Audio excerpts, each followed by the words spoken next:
Right. Back in business. Back where we were. I forgot what I was talking about. But I never even thought of that, and it's crazy because there's a lot that you would never think of before your injury, and then it's like even now I can't think of having to have somebody with me, like just not having the freedom to be like, oh, I want to go here, so I'm gonna go here. Right. Yeah, it's kind of shitty. But your perspective never, like you you never let that affect your mood as far as like you never. I'm sure that you have moments. My overall drive, never. And if more people adapted your mindset, so can you help guide people on how you reach that mindset? Honestly, I think it's came from ever since I was a little kid. Honestly, it's just your drive. Yeah, that's and then me. I feel like this heightens it. Like it's like basically, yeah. It's let me heighten your survival instincts. My dad, when I was younger, used to tell me he named me Drew, not Andrew, but Drew, and just Drew because he read in some baby book and it said it meant strong and sturdy, and for me that was.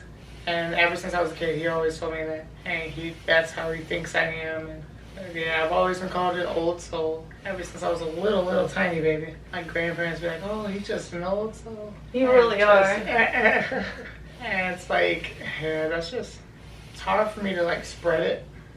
It's something I wish I could pass along. I wish I could put this into other people, and it's why I always say like. And I said this like right after my accident too. I'm glad this happened to me and not anyone else in my family because it's like I understand that I can handle this. I'm mentally strong for this, and while others might not be, and it's like this also could have happened to fucking anybody. Anyone. And because like so literally a couple months before my accident, my sister did a backflip for cheerleading, and she landed on her head wrong, and she ended up having some contusion. Some crazy thing wrong with her neck.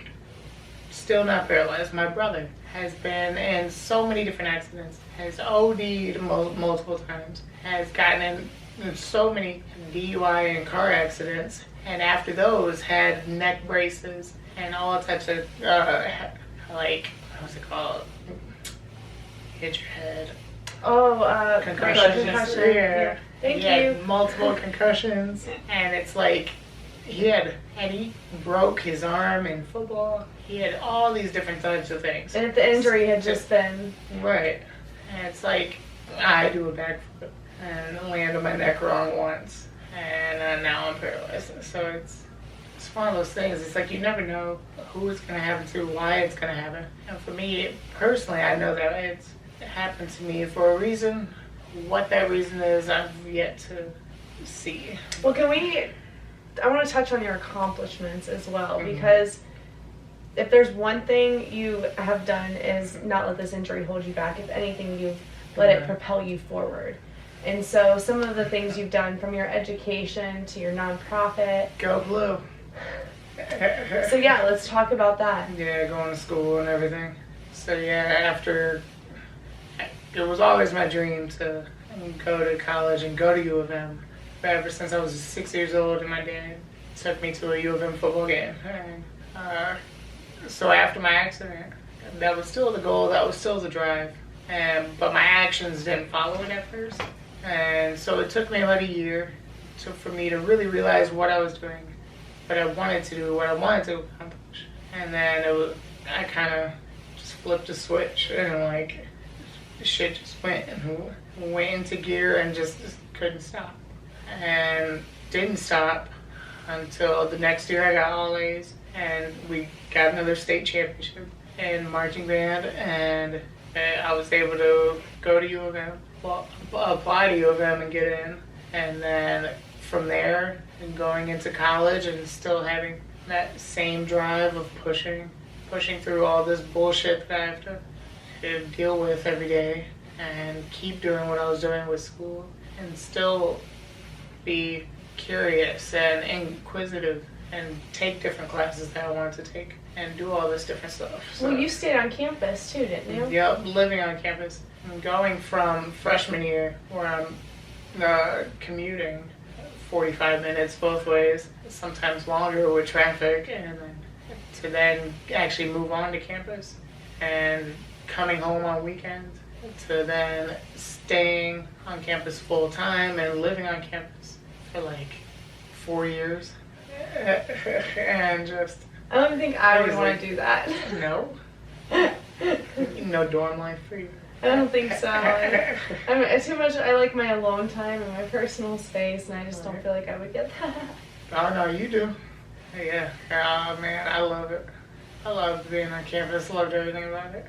It was cool. So you I have a had degree? that college experience, and then to graduate with mathematical biology, and to hopefully one day go back to school once I have money and go to grad school for bioinformatics and get my degree on what I want to do it in, so that, like you said, you want to be a doctor because you want to do research or work on spinal cord injuries. I want to give us hope again. Right, and you'll be on the doctor level, I'll be on the research level, where I can, that's what I want to do, is bioinformatics and use computing and math to solve different issues and medically and all that. But honestly, I think the cure for paralysis is on its way so much, and it's so close that by the time I get there, it'll already be done.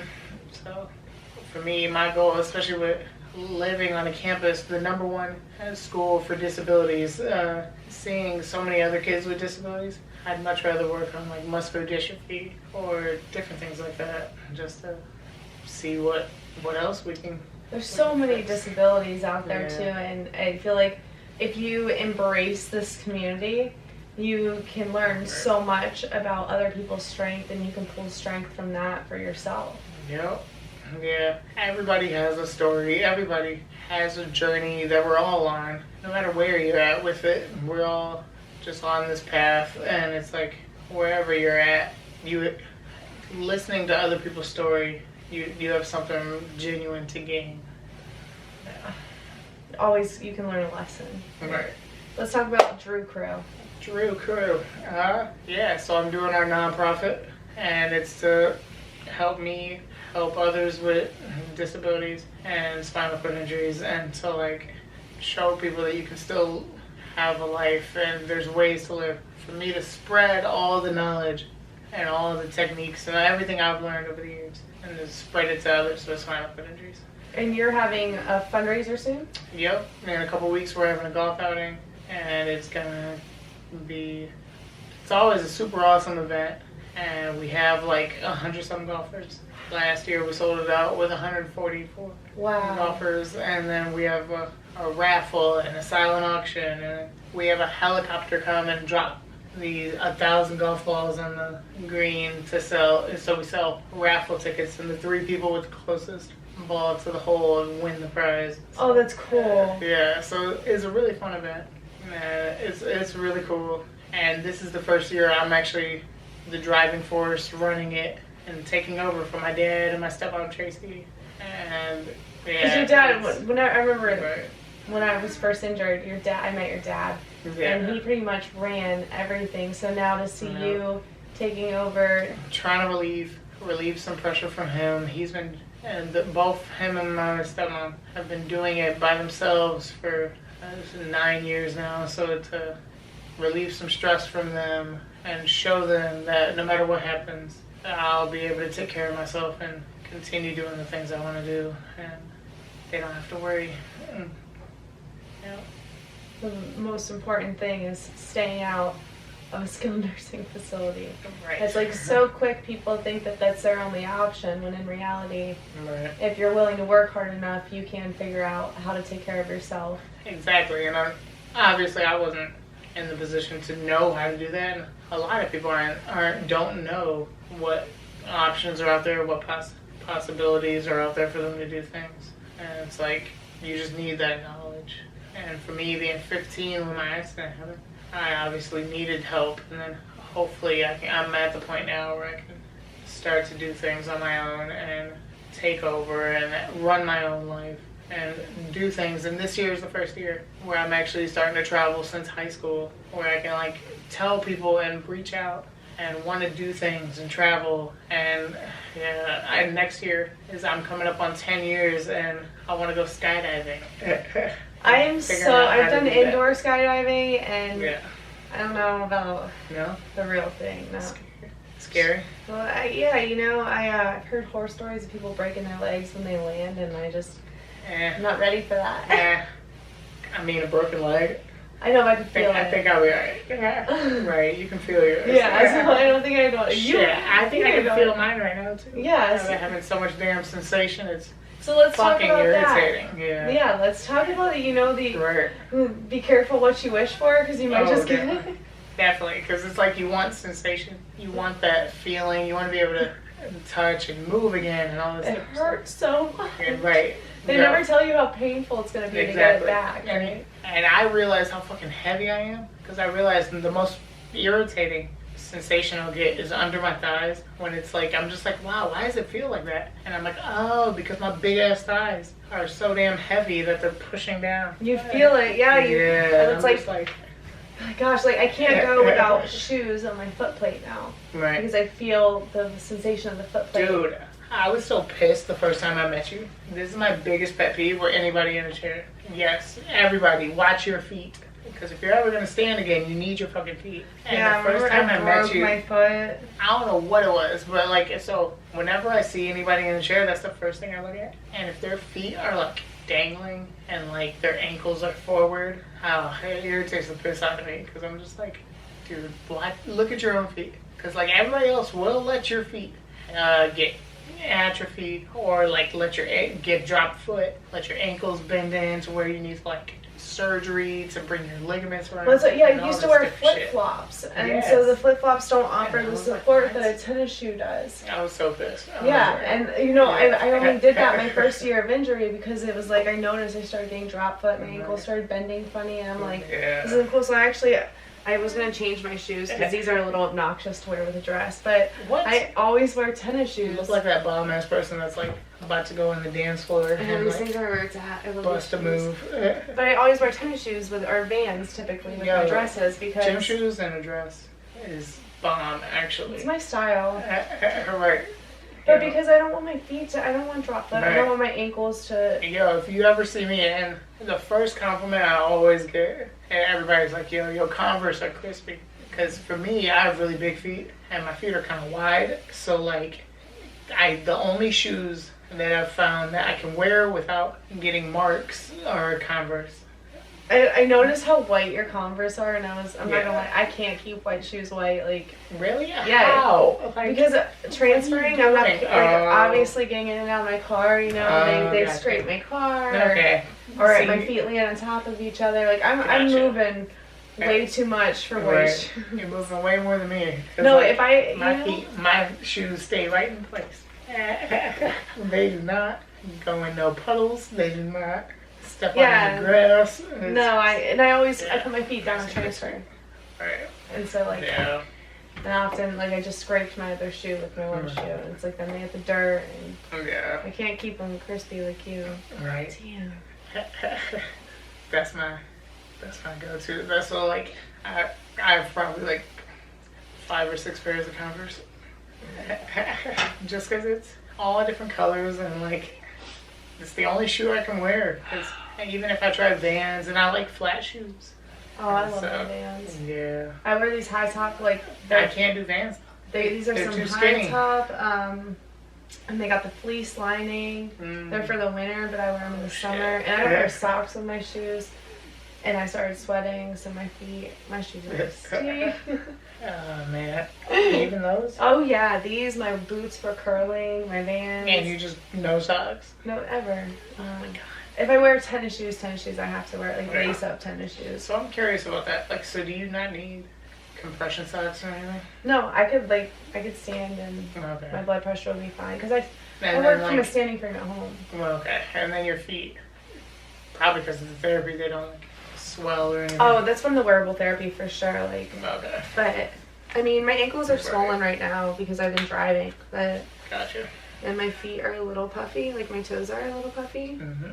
But I don't even know. Oh, yeah. little bit. No, that's as puffy as they'll get though, because of the wearable therapy. I'm very fortunate, and like I'm not too spastic. My ankles go back to where they're supposed to go. Exactly. My feet smell terrible though. Does that feel weird to you, like moving your own foot, even though it doesn't move? Like the fact that you can't move it on your own. So I've got this weird. Because I feel like that'd be freaky. Like kind of lift my ankle a little, right? But not much. Okay. And so I feel that more in my calf than anything. Yeah. Right. But it's just freaky because, like, for me, I always have someone else moving me. Someone else grabbing my arm. Someone else. I'm not I couldn't imagine if I was like lifting my own arm and it doesn't move, or like. So when you lifting your own, it is bizarre. Like, because it's like, all right, now I don't think about it as much now because it's all second nature. But when I was first injured, for sure, when I was in the hospital, I grabbed my leg and went to put a sock on, and I immediately like threw it back down. I was like, I'm not doing that. It feels weird. It's like cold and because there was no circulation. Like, I'm 3 weeks post, and so I had no circulation. I just remember my leg felt so cold, and even now, like. This is super sensitive, so touching that bone there is just like when you're able-bodied, how that bone will be sensitive. Yeah. And sometimes my legs will be overly cold, and because I feel them a little, it feels weird. Well, it's probably better because when you couldn't feel it probably felt like Pinocchio, like you were just like a doll. Like that's a big reason I don't like sex is because I feel like I feel like a doll. That's my favorite part. My little doll. Like some creepy stuff, right? Right. Honestly, that's my favorite part. Because then, like, girls have to, like, move me around and shit. And it's like, I don't know. I think it's funny. You have to be lazy. So, I definitely don't like being lazy. Especially in sex. Because that's not me.